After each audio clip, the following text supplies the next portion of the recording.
All right. We'll go ahead and get started. Good morning to everyone. I'm really excited for our first ever Fourth Friday Alumni Lunch Talk. And looking at the guests who are here, um, my dream has been realized. The dream has been to have alumni from all over the state to come together in one place. And so the fourth Friday alumni lunch talk is now a reality. Um, Thank you all for taking time out of your day. Spread the word. We'll be doing this every fourth Friday. Um, and so we want this guest list to grow and multiply.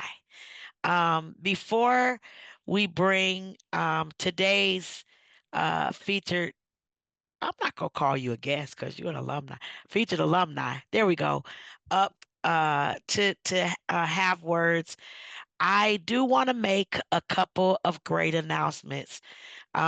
One, if we could make sure that we are on mute while while the person is speaking, while Garry is speaking, or whomever is speaking, that would make sure that our background noise is something that we don't hear. A couple of other great announcements that I would like to make are for those who are in the Phoenix area or who want to come to the Phoenix area. On April 12th from 11 to 3 p.m., we'll be having our annual NFB picnic right here at Saavi in Phoenix. So, come for a great time. Bring your friends, bring your family. Like I said, if you're not in the Phoenix area and you just want to come to the Phoenix area for the picnic, you are more than welcome and we would love to have you. There will be a photo booth for those of us who want to have fabulous photos to remember. There will be activities for the kids. There will also be raffles and games. And of course, my favorite part is good food. So, and great fellowship. So, April 12th, and I'll also be sending this out on our list. April 12th from 11 to 3. The next announcement that I would like to make is that on April 25th, our Tucson alumni will be having a luncheon. April 25th. It will be from 12 uh to 2. I'll say 12 to 2. Um there's going to be delicious food. Once again, great fellowship, a chance to, see others that and then to meet new people that were once at Savvy and that you didn't know. And so our goal is to get the alumni together. We are bringing our community back together. I'm really excited about these events. Um, the last announcement that I want to make is that we are also preparing to do a Savvy Then and Now podcast. And so I am actively looking for alumni to tell their story. So if that is something that you are interested in doing, please feel free to email me at sgoode, and good is Goode. So SGOODE at savvy.us. Or, of course, you can call me here at Savvy. So, without further ado, I am asking Garry to come on up. He's going to share with us um, how he got to Savvy, when he graduated from Savvy, what he's doing after Savvy, and some of the what I like to call life hacks that he has learned on his journey of independence, confidence, and success. All right, Garry. Hello, everybody. Hi, my name is Gary. As Sharonda has said, thank you for that warm introduction, Sharonda. And I'm going to just go ahead and get into it. So, how I found Savvy, it finally came to the point about 2021 in the acceptance that I am blind and I need to do something about it. So, I originally had reached out the Arizona Center for the Blind and Visually Impaired, and they connected me to Voc Rehab. And I had an amazing VR counselor at that time, Miss Laura Duvall, and she connected me with Savvy. One thing I learned in that process was just to be very transparent on what I was looking for. And she immediately said Savvy. As most of you may have not known as you've gone through some of your process, you know that you go to this webinar and they run through the different schools. And she's like, you're going to go through these different schools and hear what they have to say. But I promise you, you're going to end up picking Savvy. So that is how I was introduced to Savvy Services for the Blind. And I remember just how excited I was. If I remember correctly, I believe when actually Sharonda Good and Jordan Moon called me, and I think I took them by surprise because when they said I had been accepted, I believe I started crying. Here's tears of joy for sure. So my time at Savvy was good. I was dealing with some other issues at the time and some other struggles. But again, as far as being transparent and letting them know, I got to see the community and what was there and what was available. Um, I got to take some classes like such as like learning Braille, which was a struggle in the beginning. But I bring up my Braille class because of my instructor that I had, Joanna. I felt, although that is not my best subject, I feel was my strongest class. The reason I feel that way is because she just, if any of you have met Joanna or if you haven't met her, she just has the most polite, firm way of you're going to do the work. And the way that she pushed me, I felt helped inevitably to push me in the rest of my classes. One of the things, learning cane travel and really embracing my cane, embracing the straight cane. I do occasionally now use a telescoping cane for travel. It's definitely more convenient as far as in and out of the car or for places that I'm familiar with. But really being proud of my straight cane. I still have my straight cane, and to embody it at that time, I named my cane. So many of you may be familiar with Priscilla, which I actually still have it to this day. I don't use her much, but just the reminder and the pride in how much of my journey that it brought along. Um, Also learning cooking and cleaning. And what I learned from a lot of it is these were things that I already knew how to do when I was sighted, but I learned a different way. I learned to just rely on other skills that I already was aware of. For example, my dad explained to me a long time ago, like when I'm frying chicken or cooking meat, that meat tends to get quiet when it's almost done and when it's about done. And at that time, I was using this skill, but didn't realize how much more I would rely on it as time went on. That's a skill I still use to this day. And I cook most days for myself. If I don't cook at these days, it's simply because I, as any other person, do not feel like doing it, not because I can't do it. Um, as far as travel, traveling constantly and being comfortable with my travel. And one of the things that really helped touch and change to where I'm at today is a tech instructor that I had at that time who just showed me the excitement of tech, just showed me, and what I saw through tech and accessibility was just how it helped streamline some things for me able to be able to do and to continue on with my life as a we'll say quote unquote normal person. And I don't mean normal is because I was blind not being normal. I just find that word in general an interesting word. Who is normal? But this tech instructor just got me so excited with tech and what he was doing with tech and what he was doing on the side for tech and testing accessibility. And although I had struggled with tech, I find it to be just so inviting and just so much that I can do with it, to the point where I'm at today, where I'm currently enrolled in a class with the Blind Institute of Technology, BIT, and I am taking their class for their CPAC, which is Certified Professionals in Accessibility Competency Core Competency Certification.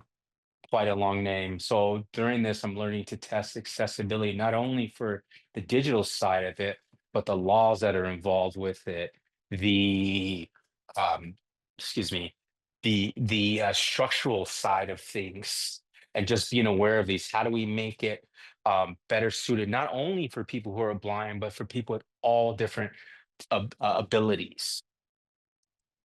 And I'm finding this super fascinating and exciting. I'm learning so much. In fact, I just had my class yesterday, and we're actually going through the laws. And although the law itself can feel dry at times, the awesome thing that this instructor has done is show that how it leads up with the rest of things, such as universal design for learning, how accessibility, how all of this wraps together into one fluid option and opportunity for people, and learning that when accessibility is done right, it doesn't even feel like it was done specifically for you, and it fits and is inclusive to all. um, I've just found this great, and through Savvy, a lot of what I learned at that time, more so than the skills, was the mentality along. I've learned to face fear, learn to face fear and hesitation and frustration and procrastination and stubbornness. I remember the first time uh, being right there on 7th Street in Thomas, and I was told that I was going to cross that street with learning shades on. And I was like, do what? and those fears, but I did it numerous times over and over again. And even to this day, there's times like, why am I in fear of this? If I can cross the street with no sight, why am I afraid of taking a test? Right? And just the perseverance to push through. I can't say that it was always easy, but I've just found that I continue to work hard, and that is huge as far as what Savvy taught me. Another thing that I learned that I had to come to terms with in my own expectations was that you get your basic skills and you learn how to look things up. As a center, they can't teach you to be an expert in everything, right? But they can put your skills together and put your things to use. And then it's that applied knowledge, right? I don't know if any of you have heard before that knowledge is power. But what I actually heard from a mentor before is that applied knowledge is power. And that's what Savvy had showed me how to do, is to apply the knowledge on a day-to-day basis. I live with some roommates, but I move independently, right? And in fact, when I came to move into here, that was one of the things. Hey, can you take care of yourself? And yes, yes, I can. So getting to take these tools and apply them at home, learning to take, learning to take things as bump dots and how do I apply bump dots on the microwave in a way so that I can utilize it. How do I cook and prepare my meals? I have chores around here just as anybody else. I don't get out of a turn of cleaning the bathroom because I'm blind. My laundry's still got to get done, and nobody, unfortunately, is not going to do that for me. Um, I've learned to get back to my health, something that I was extremely into before losing my vision was working out. So through their health and wellness program, I also learned how does working out look today? How do I move around a gym with little to no vision and work it out? And through that, I started to actually now as I'm talking to you, I'm currently uh, in my living room in a section that is set up for my weights. I have built a weight collection down to a bench set. I've got a set of dumbbells. I've got a preacher bar set up as well as the preacher bar. I've got a standalone pull-up bar, and these items are used uh, 3 to 5 times a week by myself without assistance from anybody else. And this is something that was exciting to me before I lost my vision and be able to have that for stress and anxiety and for the fitness as well. Because I work out, I eat better. When I go grocery shopping, I tend to work better at that. And these are things that just led me to where I'm at and learning to have the confidence as I take this class that I'm in right now for accessibility. There's fear, sometimes there's hesitation, but you know what? I've learned to persevere through it as well. And one thing I've learned to do is ask questions as well. And I've learned to say, I don't know how to do this. And that way I can come up to a solution for it. And so, with my job goal being to get into the field of web accessibility, I'm learning to build confidence as I'm practicing audits now. I'm looking at a website, for example, for the class, Adidas is my website to do my audits on. And just to go through and say, oh, and look at this and see how this works, and then work with other students and that whole process, it's just made life amazing. I learned how to use my iPhone through Saavi, which is that's my buddy. I mean, I changed his voice and everything. I just upgraded him the other day to the 16 because it was necessary.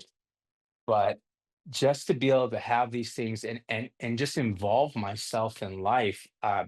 Last week, actually, I've been at Savvy to try the demo for the one court device, and I actually got to go to a Suns and Bulls game yesterday, with or not, excuse me, not yesterday, Wednesday last week, with a friend who is a huge diehard Suns fan who's been trying to get me to go to a game with him forever. And this device, which works in accessibility, and I got to look at how does this make the world accessible not only for myself but for others as well. And I got to simply enjoy a game with a friend.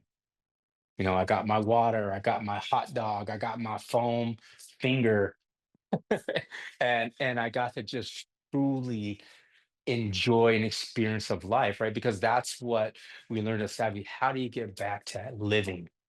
How do we get back to living? And that's what I feel that I've learned from Savvy. I have a life, probably a better life than I had before I lost my vision because I don't take things as much for granted.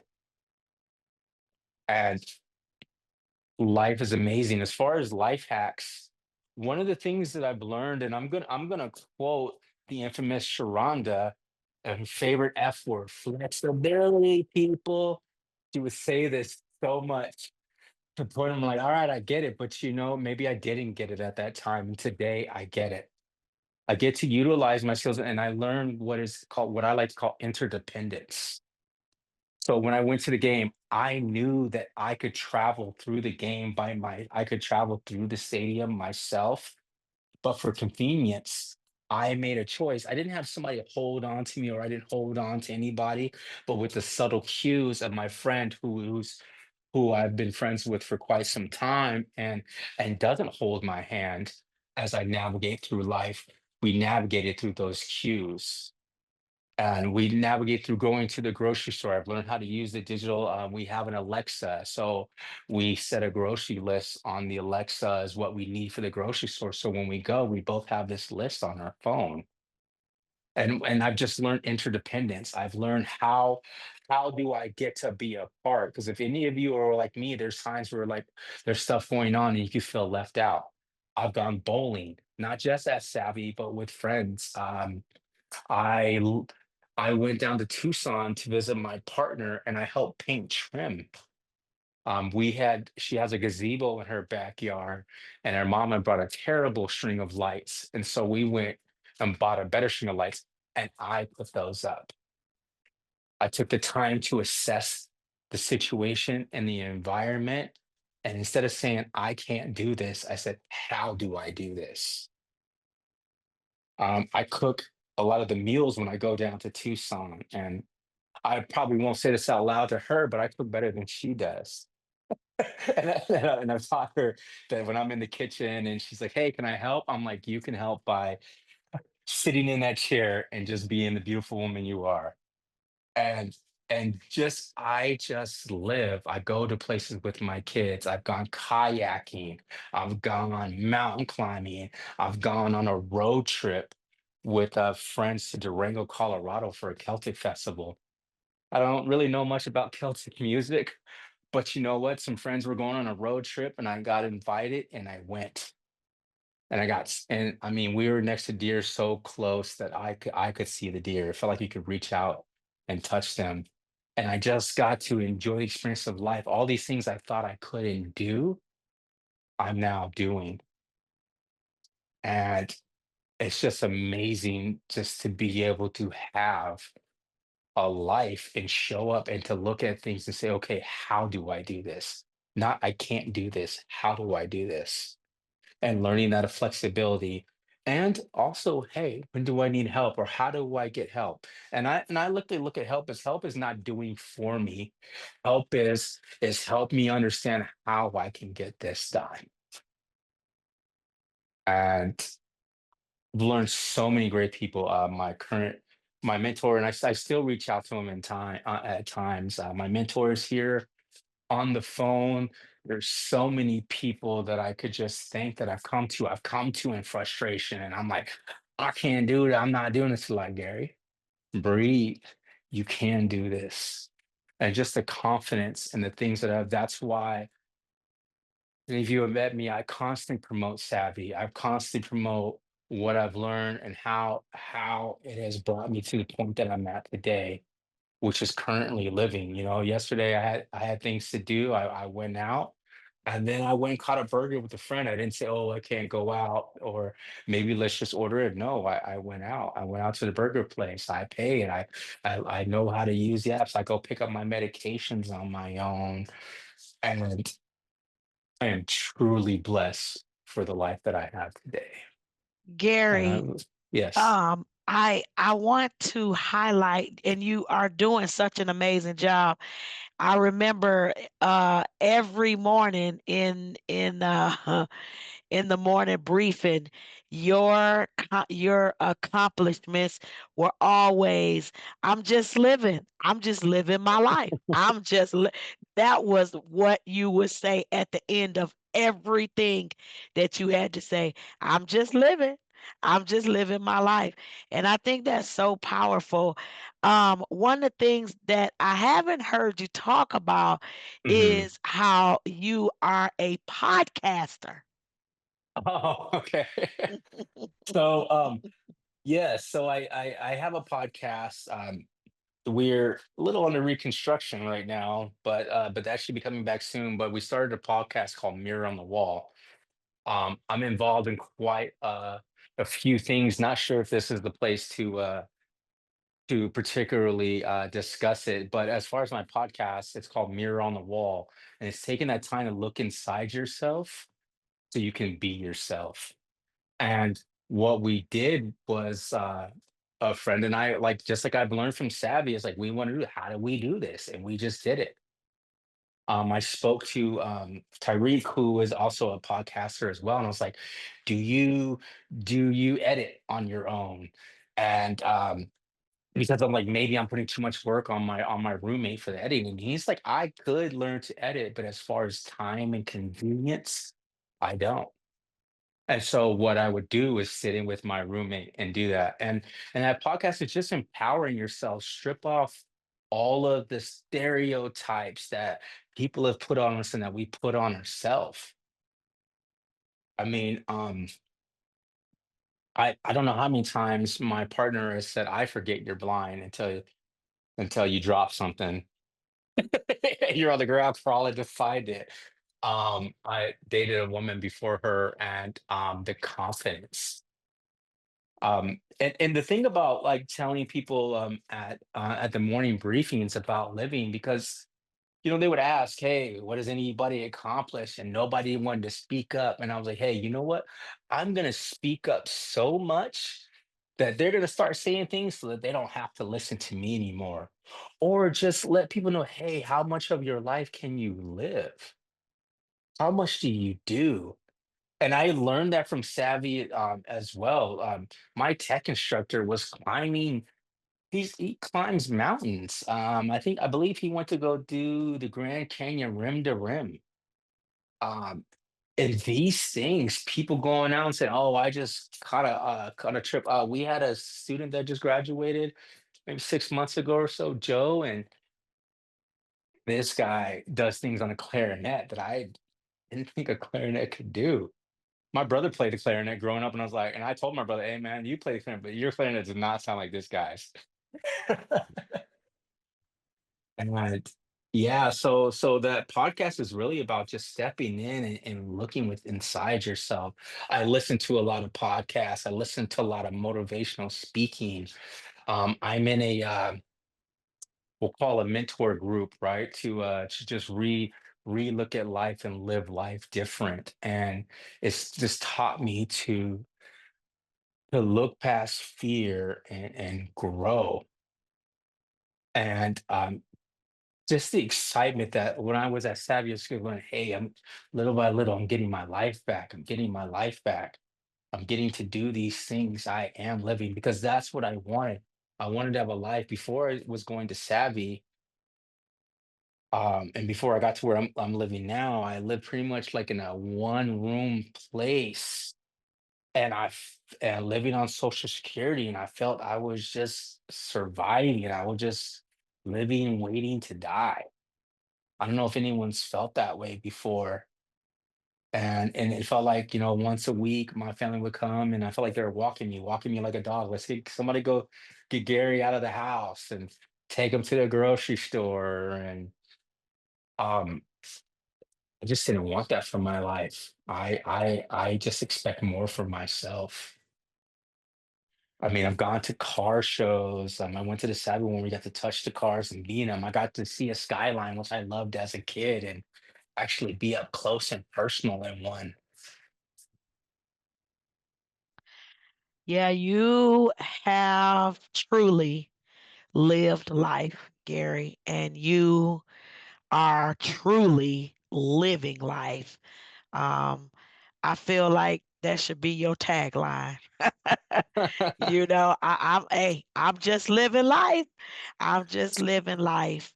And I that is the main reason why I really, wanted you to be the first feature of these 4 Fridays because you are just living life. You aren't trying to be better than anybody or worse than anybody or anything. You just literally grabbed your life and said, "Let's go." Um, You know, as and Go oh, ahead. sorry. Yeah, no, go ahead. So with that, right? Like I still make mistakes. I still do things wrong. I still learn things. I still have fear as anybody else does. But those fears aren't based on me being blind. My mistakes aren't because I'm blind. Right. We won't really get into the situation, but we had talked about the three different stages of independence that you're growing and with your blindness. And I got into that arrogant stage. And I spoke out of turn, and that had nothing to do with me being blind. That was my attitude. And so this may be a controversial area, but like one thing that I've learned is blindness is a part of me, but it is not all of me. And I think that that's important to say. I've learned that as far as identity, same with how I feel about my culture and my ethnicity, right? And that's something I had to body before. Is it is a part of me, but it is not all of me. I do not have to confirm to all of these things. I have I'm a very proud blind man. I'm a very proud black man. However, it doesn't have to be all of me, right? Like because the thing is whether I'm blind, whether I'm black, whether or without those things, you still have challenge of life. You still have to learn. You still have to learn. You still have to grow. Excuse me, you still should. I can't tell people what to do, but you should still want to grow as a person. The content that I learned for this class, I just learn it in a different way. It would still have to be learned. It would still have to be embodied. It still would have to be implied, and you can be proud of who you are and humble and into yourself by also not making it so much of the identity. Yes, you should stand up for yourself. If you are not, if people are against you because of a specific situation, absolutely you should not allow yourself to be bullied for people, and you should speak up to make a level playing field. And I think that that's the difference, is that it's I just want the opportunity to do this as anybody else is doing it. I don't need people to do it for me, because that's one thing that when I first lost my vision, I felt people had to do everything for me, or they would do it for, or they would just do it for me. They didn't know how to work my phone. My mom, we kind of had a joke back then when she had to set up my appointments and for my doctor's appointments and all that. And I would call her and she would say, "This is Gary's secretary." And you know what? And my mom is so sad now because she doesn't do those things for me anymore. I get to be my secretary. Or if I ask her to do something, it's just because it just may be more convenient, that it's not because I can't do it. Or because bless my mom's heart, she looks so sad that she doesn't have these things to do for me anymore, that I just say, okay, just growing and being able to do that, looking at menus before I get to the restaurant, so that I don't have to make it a big deal and have people ask me questions. Oh, what's that device you're using on your phone with the CNAI? How does that work? No, that's not going to be our topic of conversation. I can look at these things in advance, and and I also have the independence that I don't need anybody to read it for me. So that's where I'm at today. When I'm frustrated with my laptop and my computer, or with my program, or with life things, 97% of the times it's not because I'm blind.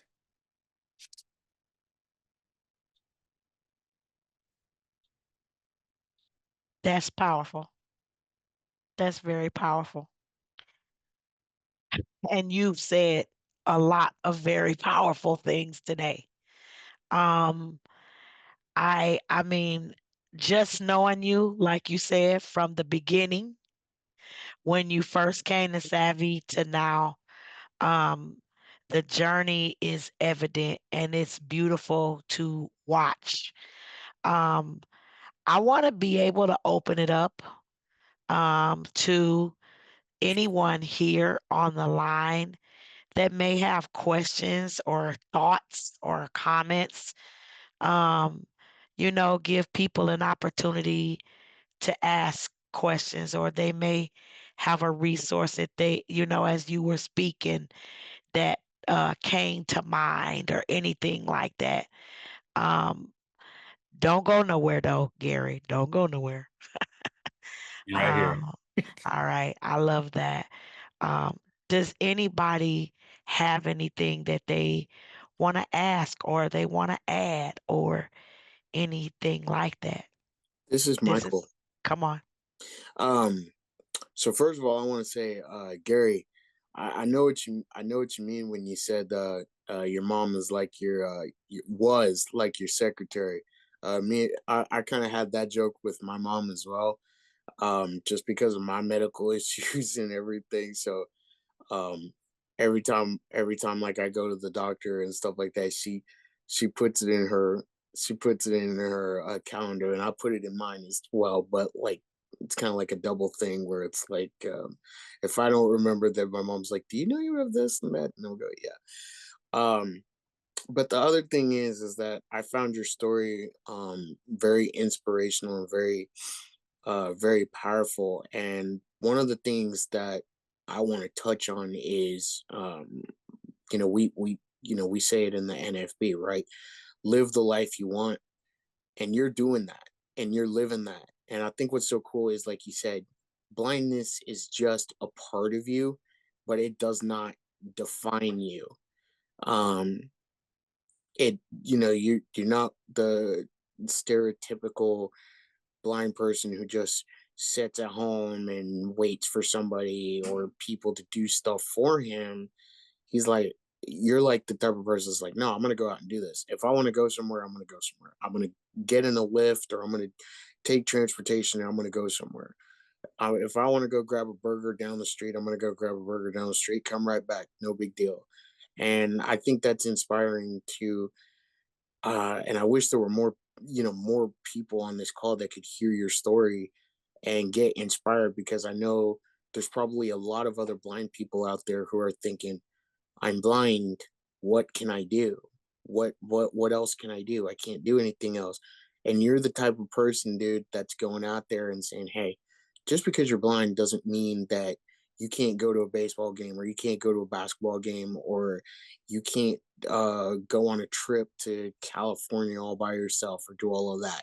You just have to have the drive, the courage, and the want to do something better with your life." And you did that, and you got your skills as Saavi, and now look at you. You're running the streets, brother. You're running the streets. So that's just what I wanted to input, and it's very inspiring to me. uh I'm gonna maybe try to start doing that in my life a little bit more. But thanks for sharing, brother. Yeah, thank you. And like one thing I think important is with living is you're going to run into all types of people. So when I'm at Savvy and when I think, and yes, I'm still connected with the community, but as far as my everyday friend group, I am the only person that's blind, right? Right. So I don't make that the biggest issue. After the first couple of months, and then finally keep looking back and then run their own face into a tree, trying to make sure I don't run into a tree. you know, uh uh they got it right. Like I like to dress nice. I still bust my iron out. Reggie and I had about an hour conversation about shoes, and he put me up on a shoe spot, right? I just cleaned a pair of shoes yesterday. And I just feel that it's so important, right? We can't, at the point of letting people know that this is a part of us, also alienate others, Right. right? When they see you, when people are like, "You can't be blind. Well, look at the way you match. What's that got to do with it?" I know people with less sight than me. I don't know if you've met Christopher Ashman, right? Very Mm, nice dress. Chris Crawley, very nice dress. Jordan Moon, right? They put it together, and I think they have less sight than I do. But just because they're blind doesn't mean that they can't take care of it themselves. And I don't know if any of you worked out with Ashman. That dude is insanely strong. I tried to do a leg workout with him, and I almost hurt myself. That's hilarious. oh man, Uh-oh. there I, goes Gary. I think his phone must have cut him out. In any other comments or thoughts? I'm sure he's coming back in. This is Crazy. Autumn. Come on, Autumn. Hey, Hey, the original Autumn from that's Phoenix. right. Yeah, I wanted to say, well, maybe I should wait till he comes back. I was going to say how inspiring that was, but kind of reminded me of just 2 days ago, I was taking a walk in my neighborhood and a car pulls up to me. Do you need help? And I said, "No, I'm just taking a walk like a regular person. Thank you." And then I Come thought about on. it later and I was like, "Was that the right thing to say?" Because this kind of stuff, like as you're going out living life, all these everybody's pointing, Hey, I'm back. I coming got back to you with disconnected. your blindness. Yeah. Hey Gary, it's Autumn. Hey, Autumn. I wanted to thank you for, sharing your story. It's really inspiring. And I was just talking about an experience I had where somebody asked me if I needed help while I was walking down the street. And I said, "No, I'm just taking a walk. Thank you." And I thought about it later and I thought I could have said, "No, it's okay. I've been walking for like, 48 years. I got it down." Or just, I'm trying to think of different things to say because even though we're going out and living life and blindness isn't the biggest thing, it's just a side note for people who kind of get over that and learn these skills. But for everyone else that's reflecting back on us from the outside world, seeing us out there, they are putting the blindness back on us all the time, but just bringing it up and being concerned and all these things. And I'm always looking for ways to, address them and let them know that I'm a regular person, as well. And so I'm just wondering, what are some things that you do when you're out in the world to kind of, I know you mentioned, knowing the menu ahead of time, so it's not a thing, but when people, kind of confront you with your blindness to try to help you or whatever the reason, ask you questions, how do you handle it? What are your kind of go-to skills that you utilize? Um, so one of the things I do is just really walk with a lot of confidence. Abdallah, who I call like the traveling like Yoda, really taught me to walk head high in confidence, head high, shoulders back. And and when people, oh, you're there's a step there. Yep, McCain found it.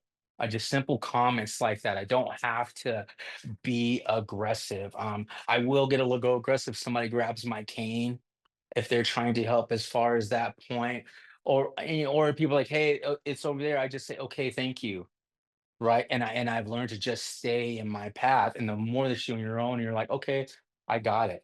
Thank you. But also to be polite with it as well, because I don't know if any of you have ever said, I got it with an attitude, and then you do something that okay, it doesn't look like I got it. I think I did it with my mom actually for once. My brother lives in downtown, and so we walked from his house to go to the restaurant, and my mom's looking at everyone and was like, I got this. In fact, I can navigate you and where to grab her hand. And downtown has really high curbs. So I thought I came to a high curb. So I literally hiked my pants up to get over this curb, and I was stepping on top of the concrete block for the lamppost. So what I've learned is just to be calm. If people touch me, I don't particularly care for that, and I say something. But I also try to look at what people are doing. If they mean well, like how you did. This person said you need, and like, no, I got it, thank you. No, I got it, thank you. Right? Because people aren't always necessarily trying to downgrade us. They're also trying to show like some people are just trying to show courtesy, right? It's like because I've been sighted before and I'm looking both ways at some doors or trying to do this, and people are like, or I'm looking at a menu and I'm like, I don't know what to get. And this person's like, do you need any help trying to decide what you want? There's people sometimes just being helpful, but also the more confidence that we have, I think, and then this is where I would like to tie it in with the NFV. The more confidence you have, then when we go forward and we fight for the rights to level the playing field, we're like, hey, we're doing this to level the playing field, not because we can't do and we need you to do. Does that make sense? And just really doing it with confidence, the more you do it, even me, as much as I go out, right? On every day, I go to my standard places, right? And so when I go to these places, people get to know you and get to familiarize myself. And so just doing those things with confidence, or when you go and you do need assistance, how to ask for the right assistance. using those tools that they taught us as far as cane travel or for using a shopper's assistant, right? When I talk to the shopper's assistant, I have my list ready because I still use that sometimes. And I'll be like, hey, and I just whisper, hey, I'm pretty easy going. I got a list. This is what we're gonna do. I'm gonna tell you the list. What's the easiest way for us to knock this out in the store? I thank them so much, or I let them know, do they, hey, you need a soda? You know what I mean? Just some kind of like tip and try to be light and have a good time with people, right? And then the people just they get like, wow, okay. It's just as like anybody else who's sided would say, do you excuse like well, let's go to Walmart, excuse me, what aisle are light bulbs on? Right. Then we're just another person asking for assistance as opposed to I don't know how to do. Does that make sense? Yeah. Yeah, that's great. Thanks. Welcome.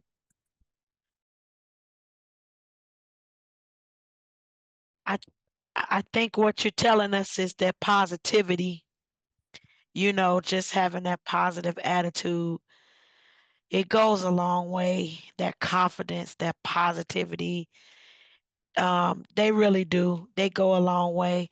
And that doesn't mean that we don't get frustrated from time to time, right? It doesn't mean that at all. But just knowing how to have an attitude of confidence, of positivity, it goes a lot farther um, than other attitudes, plain and simple. That's good. Thank you. Oh, that's so good. Is there any other questions? Are there any other questions or comments that Yes. we would like to make? Go ahead. When you went kayaking, how was that? Kayaking was awesome. This place, I think it's called Yak and Sub. It's out there, Rose Can or Canyon Lake or something like that. They have a night kayaking thing, and a buddy was like, "Hey, let's go kayaking." And I said, "Okay." I, I I knew nothing of kayaking. And then in those situations, and then like because these are good friends, like, okay, so what is the best way for this to do this? Should I get you your own? Should I get you your own kayak? Are you okay if I get us a double kayak? And having those conversations, it's okay to have a conversation, especially if people don't know. Like we have to also be approachable for them to ask. And so what we had selected was to do a double kayak. We switched spots a couple times. So like at one point he's steering from the back because you have to work in synchronicity for it. And we went with a bunch of friends, and then we swapped so that like when you're in the back, you're also doing most of the steering, I believe. And so then we just take cues like Otter's groups like hey, he's like, hey, a little more to the right, a little to the left. So especially as when it got dark, and I couldn't see, but I got to go and have this experience on the water, got to see the sunset and just with buddies, and there's music out there. I watched one friend fall out of his kayak, and then another friend trying to help him fell out of the kayak too. And I just got to laugh and enjoy, like, had a moment. Right? There's music out there. People like, hey, how you doing? Hey, how you doing? And just all of that together, it was just awesome just to say when a friend's like, hey, let's go do something. And I'm like, okay. I don't not having that fear and intimidation of, "Can I do it?" I'm just like, Yes, let's do it, and we'll figure out how this works for me when I get there." Like, Savvy had taken us, bowling and taught us the technique, and, I went bowling with my daughters for their birthday. They wanted to go bowling, and so I was like, "Well, let's go bowling." And I got to enjoy the experience, and that's where it's at. Yes, it is. Awesomeness. Awesome, awesome, As I awesome. like to say, we may have lost our sight, but we haven't lost our vision. Exactly. I know that's right, Jay. That's true. Mm, that is the truth. Sharonda, can I add one last thing to that? You can. Um, he just said we may have lost our sight, but we haven't lost our vision. I remember when I was a little kid. I remember when I was a kid, my old O&M instructor, who I still remember, who I still love to this day. I remember he used to say one cool thing, and I think it applies here. We may be blind, but we have a good mind. Well, that works too. I know that's right. I love it. I love it. And I've absolutely loved everything that has been shared today. Garry, I want to thank you. I want to thank you so much for being open, for being vulnerable, for being willing to share your love of living here on this this call today. Um, I remember when I asked you a long time ago, you didn't flinch. You didn't ask, well, I'm not sure. What does this mean? Your answer was an immediate yes. And I really think that that speaks volumes of the type of person that you are. Um, I really appreciate everything that you share, and I know that everyone else appreciates this too. Y'all, I want to say that I am still looking at how to reach out to everybody. Saavi has had a lot of alumni over the years. So if you know of people that that should be on this Friday, fourth Friday call, let them know about it. Send them the meeting invite. Um, let them know. Let them know. This is not going away. We're gonna work this thing.